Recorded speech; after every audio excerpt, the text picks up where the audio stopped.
Welcome to Targaryen supremacy. बादशाह Aerys Targaryen की जिंदगी पर बनाए जाने वाले वीडियोस के सिलसिले में आज हम एरस को पागलपन की तरफ ले जाने वाले वाकयात पर बात करेंगे। इन वाकयात का एक पूरा सिलसिला है जो एरस की सेहत पर असरअंदाज होते हैं, लेकिन इनको शुरू करने वाला सबसे अहम वाकया डस्कनडेल का था। किंग्स लैंडिंग के नज़दीक ही एक शहर डस्कनडेल आबाद है।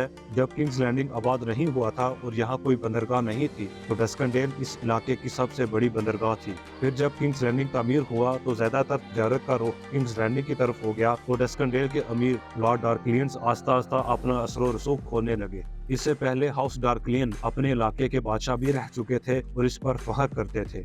शहर के मौजूदा लॉर्ड डेनिस डार्कलियन की बीवी मेयर शहर से थी और कुछ लोग कहते हैं कि उसने ही लॉर्ड को इस सब पर उकसाया। लेकिन वजूहात जो भी हों, इस वाक़े के नताइज हाउस डार्कलियन को बुरी तरह भुगतने पड़े।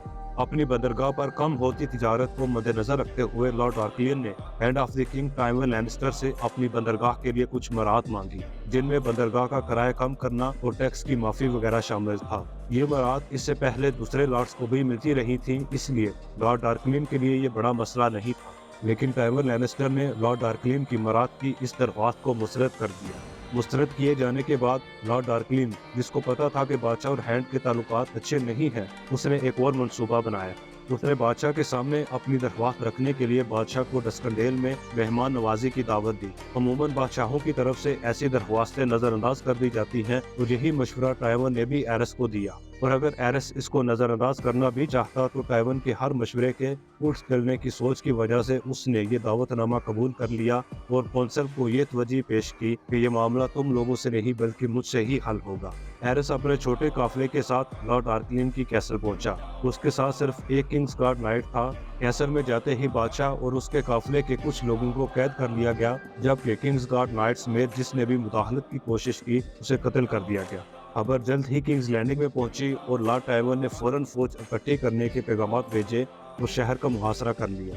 लॉर्ड डार्कलियन ने धमकी दी कि अगर उसकी डिमांड्स पूरी ना की गई तो वो बादशाह को कत्ल कर देगा। उधर से लॉर्ड टाइवन भी लॉर्ड डार्कलियन को बिला मशरूत हथियार डालने और बादशाह को रिहा करने का हुक्म देता रहा, लेकिन कोई भी हल ना निकल सका।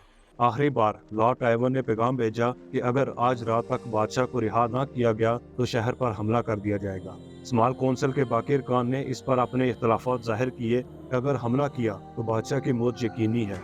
इसका जवाब लॉर्ड टाइवन ने ऐसे दिया कि शायद वो कत्ल कर दे या शायद ना करे, लेकिन अगर कत्ल कर दिया तो रेगात की तरफ इशारा करते हुए कहा कि एरस से बेहतरीन बादशाह हमारे पास मौजूद है।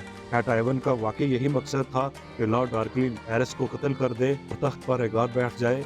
ये हमें कभी भी मालूम नहीं हो पाएगा, क्योंकि उस रात सर बैरिस्टन सलमी ने रात के अंधेरे में कैसल में घुसकर बादशाह को बाजियाब करने की इजाजत मांगी। टाइवन जैसे बहादुर लॉर्ड के लिए भी ये पागलपन से कम नहीं था, लेकिन फिर भी सर बैरिस्टन सलमी को इजाजत दे दी गई। सर बैरिस्टन सलमी ने बहादुरी से अंधेरे में पहले शहर की दीवार को पार किया, फिर एक बेकारी का रूप धार कर कैसल की तरफ गया। कैसल की दीवार पर चढ़ा और वहां मौजूद हिफाजती गार्ड को तस्कसाब को खबरदार करने से पहले ही मारा। वहां से कैद खानों की तरफ गया जहां बादशाह को कैद किया गया था। सर बैरिस्टर ने बादशाह को जंजीरों से आज़ाद किया और बाहर का रास्ता तलाश करने लगा। तब तक कैसल के लोगों को बादशाह की गैर मौजूदगी का एहसास हो चुका था। सर बैरिस्टर ने कैसल के हिफाजती दस्ते के कमांडर को कत्ल करके अपने भाई किंग्स गार्ड नाइट का बदला भी ले लिया। वहां से वो बादशाह को लेकर अस्तबल की तरफ आया और घोड़े चुराकर कैसल के दरवाजे बंद होने से पहले बाहर निकल आए। शहर की गलियों में से घोड़े भगाते वो दोनों शहर से बाहर आ निकले। बादशाह के भाग जाने के बाद लॉर्ड डार्कलियन के पास अब कुछ नहीं था कि जिससे वो अपनी जान बचा सके। उसे जंजीरों में जकड़कर बादशाह के सामने लाया गया। बादशाह ने उसकी मौत का फैसला तो सुनाया ही, लेकिन साथ ही उसके करीबी रिश्तेदारों, मुलाजमों, हत्ता के इस हाउस के दूर के एक रिश्तेदार हाउस होलार्ड के तमाम अफराद को भी कत्ल कर दिया गया। हाउस होलार्ड के सिर्फ एक बच्चे को सर बैरिस्टन सलमी के कहने पर छोड़ दिया गया। रेफरेंस के लिए बताता चलूं कि जिस बच्चे को छोड़ा गया उसका नाम डोंटस होलार्ड था और उसने गेम ऑफ थ्रोन्स में सांसा स्टार्क की जोफ्री बराथियन की मौत के बाद भागने में मदद की थी। इस वाक़े के बाद एरस में जो थोड़ी बहुत अकल थी वो भी जाती रही। डार्कलियंस ने उसके साथ बहुत बुरा सलूक किया था, उसे थप्पड़ भी मारे थे और इसका बादशाह पर बहुत गहरा असर हुआ। उसने नहाने धोने, बाल और नाखून काटने वगैरह बंद कर दिए और कोई भी चाकू या तेजदार आला उसकी मौजूदगी में सामने ना लाया जाता, सिवाय किंग्स गार्ड नाइट्स की तलवारों के, जिन्होंने एरस की हिफाजत का हलफ लिया था। इस वाक़े के बाद दो बंदूक के मामले में एरस हद से ज़्यादा मुख्तात हो गया।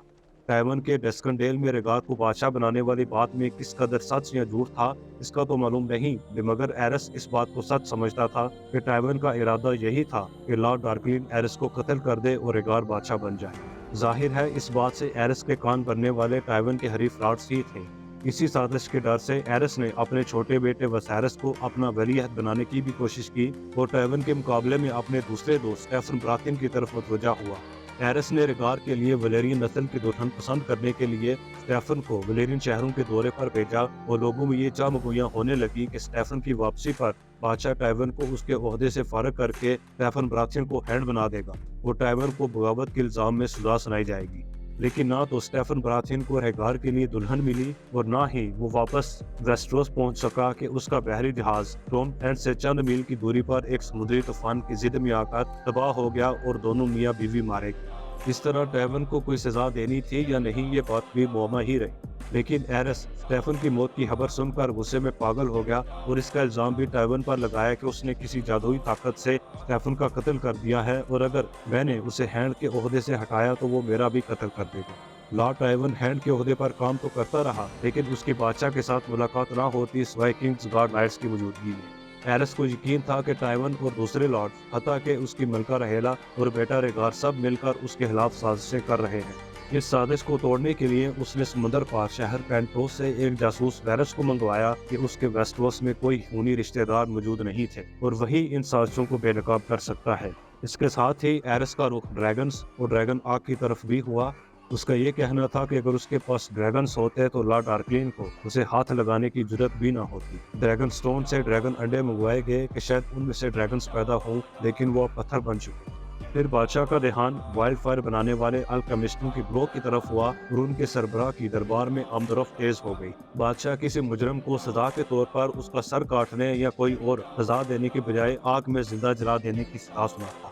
शहर किंग्स लैंडिंग और मुल्क के बाकी लोग अब बादशाह को एरस टारगेरियन बुलाने की बजाय पागल बादशाह यानी मैड किंग कहकर पुकारते और लोगों में एरस को लेकर तरह तरह की सरगोशियां होती। लेकिन लॉर्ड वेरस के जासूसों के डर से कोई भी खुलकर बादशाह के खिलाफ बात न करता। अपने बेटे रेगार के साथ भी एरस का बर्ताव ऐसा ही था। रेगार की शादी डॉन के शहजादे डोरान मार्टेल की बहन एलिया मार्टेल से सेप्ट ऑफ बेलर में हुई।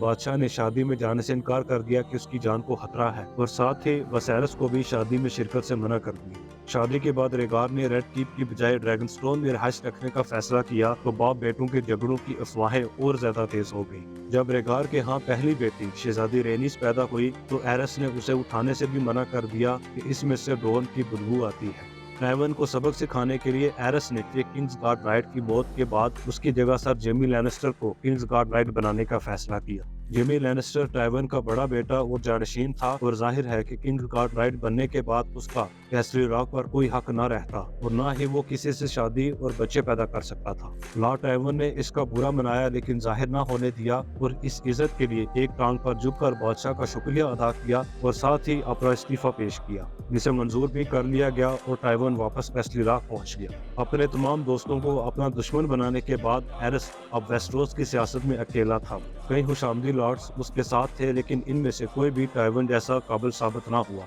इन हालात में ही टर्निया फेरनहाल का ऐलान हुआ जो कि बहार की आमद पर किया गया। बज़ाहिर तो ये एक आम सा टूर्नामेंट था लेकिन असल में रेगार का तमाम लॉर्ड्स को अपनी तरफ खींचने के लिए बड़े मंसूबे का हिस्सा था, जिसकी तफसीलात इस वीडियो में बयान कर चुका हूँ। जो बात इस वीडियो में बयान ना हो सकी वो लॉर्ड टाइवन की इस मंसूबे में शराकत दारी थी, लेकिन इसको आगे बढ़ाएंगे लॉर्ड टाइवन लैनिस्टर पर बनाई जाने वाली वीडियोस। हमारे साथ रहेगा। शुक्रिया।